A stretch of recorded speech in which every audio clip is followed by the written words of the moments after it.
He hasn't left the hospital since he was born into this world. Doctors call him a miracle baby, and soon you will find out why. These are some of the real-life stories happening in our community that you may not know about. Here's a look inside the Ronald McDonald House. You can tell from the outside that it is a special place, but that's nothing compared to the inside. Thank you, delicious. That's where you find laughter, good job, encouragement, homemade food cooked with love, and hope. A lot of hope. It's more than a place to stay. It truly is home. There's joy here, but make no mistake, there's also sadness. These are the families of teenagers and children facing serious, potentially deadly health problems. There's been times where we didn't think he was going to make it. At 6 weeks old, he went into cardiac arrest. At just 5 months old, Rebecca Gordier's youngest son, Everett, is already living up to his name, Strong. He has 4 different heart defects, and he had 2 open heart surgeries. And so he's never left the hospital, so we've been right by his side the whole time. When they aren't at the hospital, Rebecca, her husband Jimmy, and 2 other kids, Theo and Taylor, spend a lot of time at the Ronald McDonald House.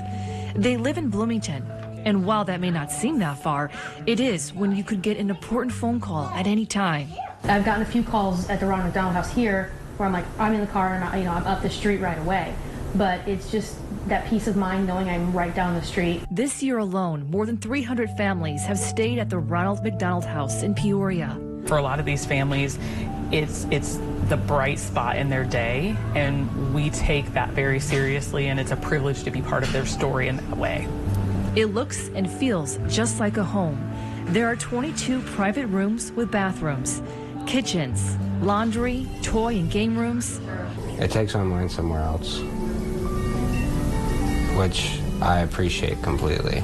And every night there's a home-cooked meal, many times prepared by volunteers. I think food is a comfort to a lot of people, and so it's an easy way to comfort people. I'm excited. 17-year-old Chandler Pelka, who stays at the house, requested breakfast. These volunteers hope they get his approval. Sounds like McDonald's hash brown. It's like McDonald's. It's just genuine love that we've gotten here.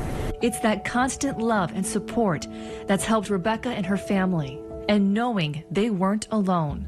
We'll all get through this together. It wasn't you guys will get through this, we'll get through this together. Everett has quite a story. He does. What are you going to tell him when he's a little older? I'm going to tell him that he's the strongest person I've ever met, and he's a fighter. There's no doubt about it, he's a fighter. His surgeon has called him a miracle baby.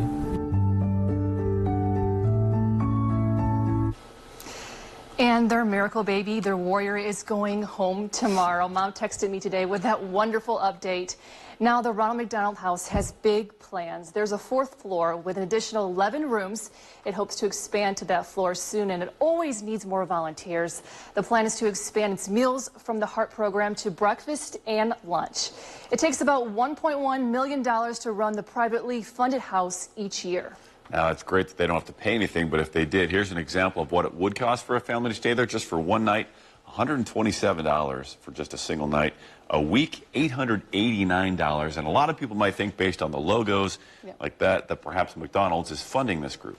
Yeah, I'm told they have a great partnership, but they don't provide direct financial support.